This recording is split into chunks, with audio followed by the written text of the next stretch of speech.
Il semble que les nouvelles ne cessent d'empirer pour le secteur bancaire américain. Cette fois-ci, il s'agit de la First Republic Bank basée à San Francisco. Ses actions ont chuté cette semaine après avoir admis que ses clients avaient retiré quelques 100 milliards de dollars de dépôts au cours du mois de mars. C'est la troisième banque de taille moyenne à s'effondrer aux États-Unis, après la Silicon Valley Bank et la Signature Bank.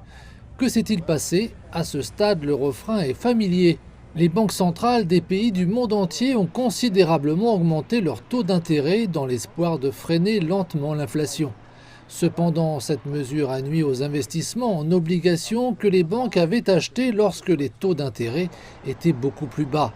C'est là que le bât blesse pour les banques de taille moyenne comme First Republic Bank qui s'adressent à des investisseurs fortunés.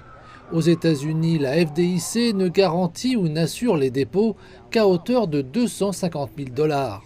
Ainsi, face au risque de perdre une somme importante, les investisseurs ont compris ce qui se passait et ont commencé à retirer leurs liquidités.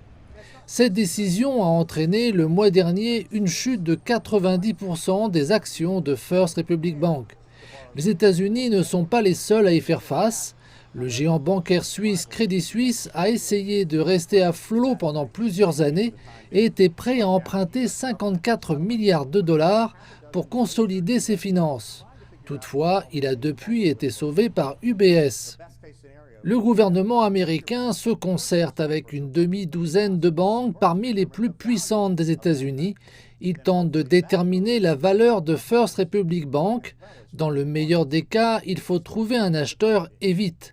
Cela signifie que l'une des plus grandes banques va devenir plus grande et avec un peu de chance, les investisseurs et les marchés financiers pourraient être apaisés, au moins pour le moment.